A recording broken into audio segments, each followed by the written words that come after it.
একজন মাই হচ্ছে দুনিয়ার সবচেয়ে বড় শিক্ষক। আর একটা সন্তানের মুখের ভাষা এবং মনের কথা একজন মাই মনে হয় সবার আগে বুঝতে পারে। আসসালামু আলাইকুম, আমি খাদিজা আক্তার শাওন বলছি ঢাকা থেকে।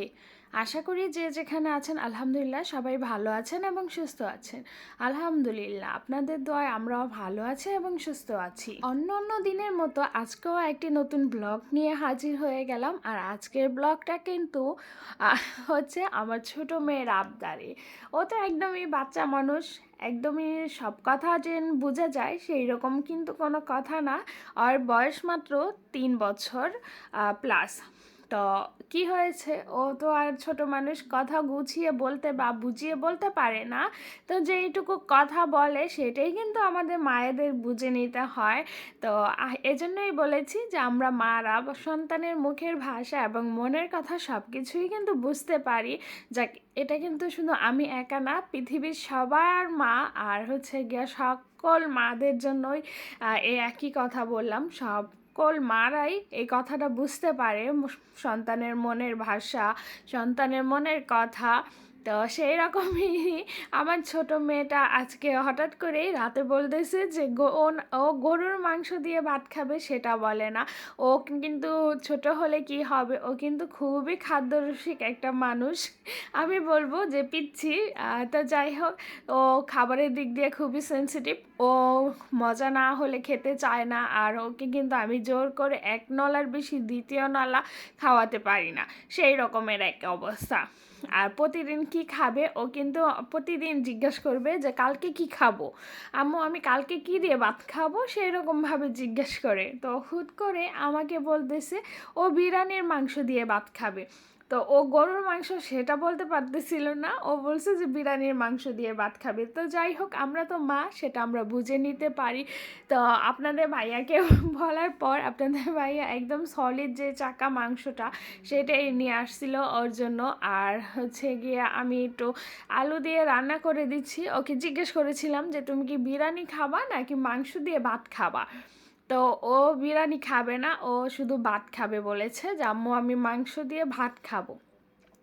তো যেহেতু আমাদের ঘরে আলু পছন্দ করি আমরা সবাই, সেজন্য ভাবলাম যে আলু দিয়ে মাংসটা রান্না করি। আর রাতে যেহেতু আমি আপনাদের ভাইয়া রুটি খাই, তো রুটি দিয়ে মাংস দিয়ে আমরা খাবো আর ওরা ভাত খাবে মাংস দিয়ে। তো সেই জন্য আজকে এই আয়োজনটা করা হচ্ছে।